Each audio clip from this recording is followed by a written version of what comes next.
नाना इस दास को चाबी दे दी। अब दास ने खोल दिया उसके बच्चों के सामने। ये देखिएगा, ये हमारा बॉडी का चित्र है। इसमें ये कमल बने हुए हैं।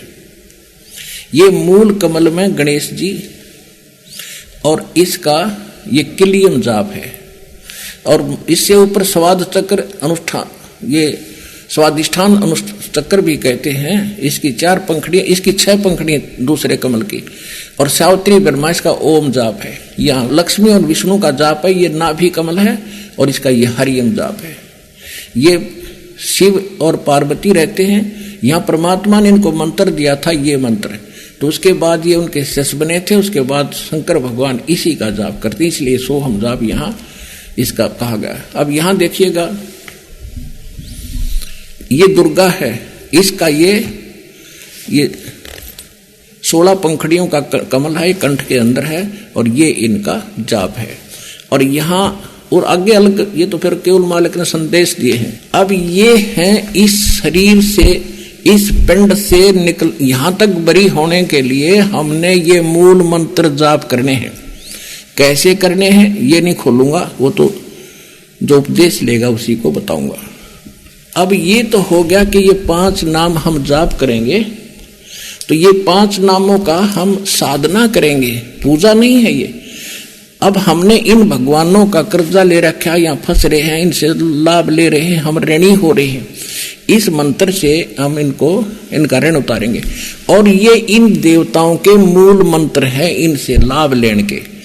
जैसे एक भैंसा होता है, जोटा होता है, या ये सांड होता है, जो जिसको खागड़ बोले हमारे यहाँ अंकल कहते हैं, उसका उनका एक मंत्र होता है ना। उसने भैंसा भैंसा करते रहो, कति नहीं सुने।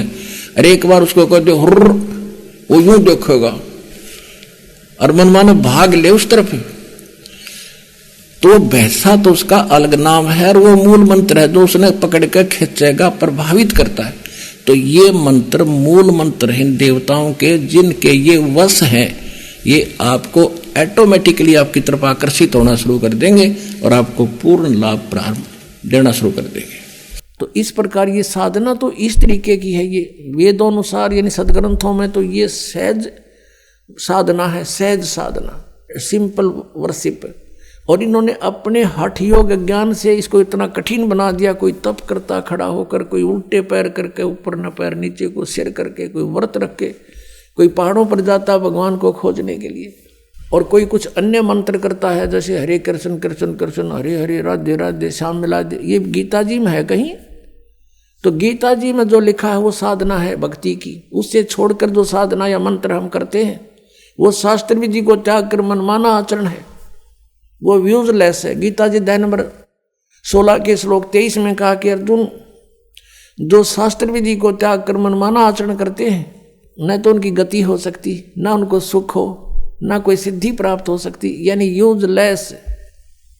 तो गीता जी में जो वर्णित विधि है उसके पाने का जो मंत्र है, और फिर शेष संकेत दे रखा है कि उस तत्वदर्शी संत को पूछो, पता करो।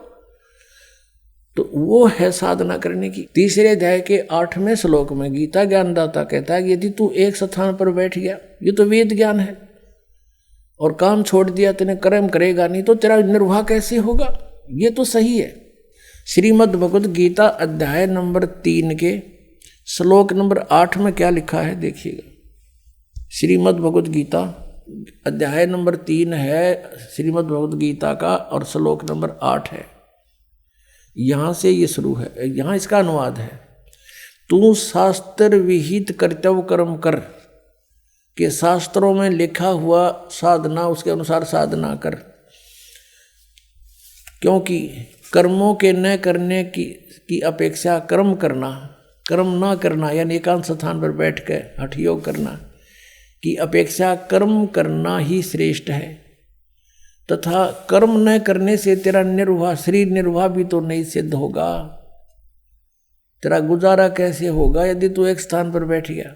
अपनात्मा, अभी आपने जो 3 अध्याय का 8वां श्लोक देखा श्रीमद् भगवद गीता का, ये है वेद ज्ञान, क्योंकि ये यजुर्वेद अध्याय नंबर 40 के मंत्र नंबर 15 से मेल खाता है। छठे अध्याय के 16वें श्लोक में फिर ये भी कहा कि अर्जुन, यह योग न तो बहुत खाने वाले का और न बिल्कुल न खाने वाले का। बहुत खाना तो यूँ है, पेट दड़ी पक्का खा ले, अंगड़ाई टूटे, भक्ति हो को ना। और बिल्कुल न खाना, व्रत रखना। व्रत रखना भी गीता में मना है। और ये व्रत रखवाओ एकादशी का, ये कहाँ से लाए? और न बहुत सहन करने वाले, सोने वाले का, और न अधिक जागने वाले का सिद्ध होता। यानी 16वें में तो ये भी कंसेप्ट क्लियर कर दिया है कि व्रत रखना भी व्यर्थ है। और ये एकादशी का व्रत तो बहुत महत्वपूर्ण कर बताते। तो ये लोक वेद है, दंत कथा है इनकी, वेद शास्त्र विधि रहित ज्ञान है। उसके करने से कुछ भी लाभ नहीं होगा। गीता जी अध्याय नंबर 16 के श्लोक नंबर 23 के अनुसार। अब हम फिर उसी प्रसंग पर आते हैं कि जैसे तीसरे अध्याय के 8वें श्लोक में गीता ज्ञानदाता कहता है, यदि तू एक स्थान पर बैठ गया, ये तो वेद ज्ञान है, और काम छोड़ दिया, तेने कर्म करेगा नहीं, तो तेरा निर्वाह कैसे होगा? ये तो सही है। महाराज जी, इस सृष्टि की उत्पत्ति कैसे हुई, कृपया करके बताइए। इसको धैर्यपूर्वक सुनना, इस कथा को, क्योंकि ये पहली बार जो सुनता है उसको ऊट पटांग सी लगती है। लेकिन कुछ समय के बाद प्रमाण जब देखोगे आपको स्वीकार करना पड़ेगा, और होगी स्वीकार्य। जब तक आप जी सृष्टि रचना के विषय में नहीं जानोगे, तब तक आप इस आध्यात्मिक ज्ञान को, तत्व ज्ञान को नहीं समझ सकते, और न ही किसी सदग्रंथ को समझ सकते।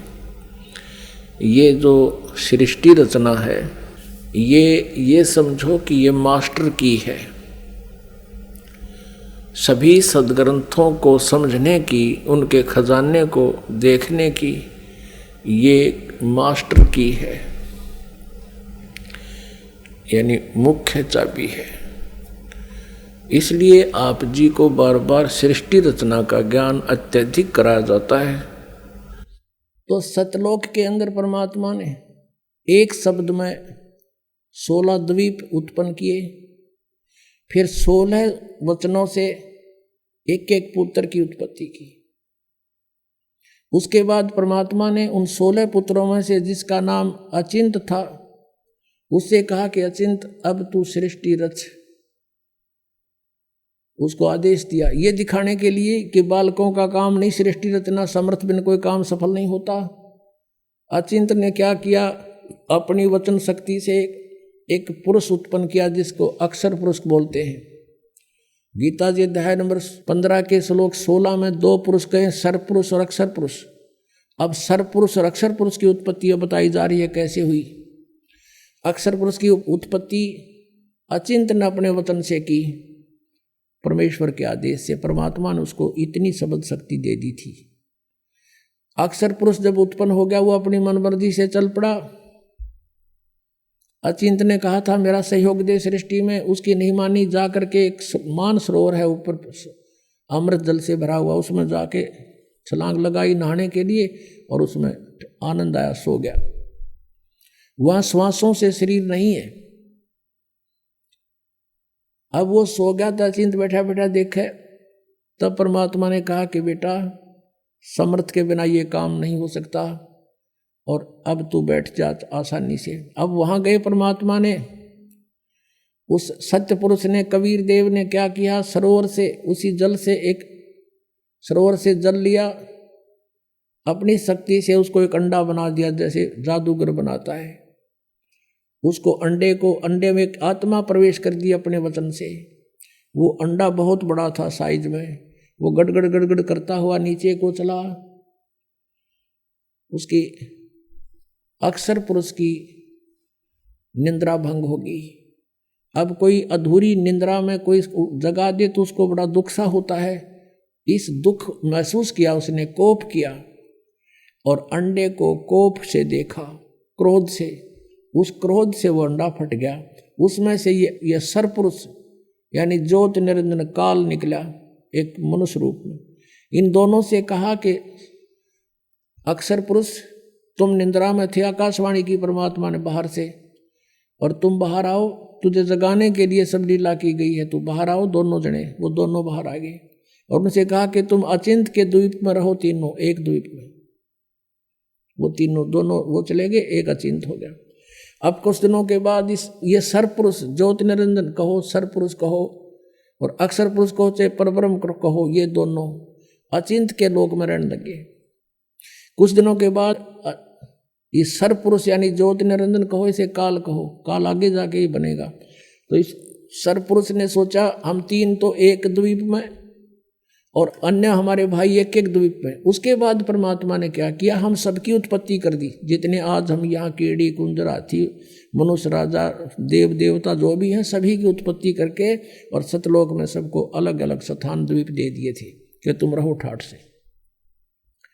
तो इसको ये चिंता होगी, दुख हुआ, ईर्षा हुई कि हम तो तीनों एक लोक में, सारे सब अब अपने अलग अलग स्वतंत्र रह रहे हैं। तो इसने तप करना शुरू किया। 70 युग जब तप किया, प्रभु ने पूछा तू क्या चाहता है,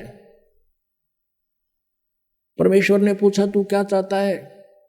इसने कहा कि हे पिता, हे परम पिता, मेरे लिए स्थान कम है, मुझे अलग से कोई स्थान दे दो। तो परमेश्वर ने इसको 21 ब्रह्मांड दे दिए। जैसे कोई धनी पिता अपने पुत्र को 21 प्लाट दे दे, अगले 21 प्लाट, वहां ये गया रहने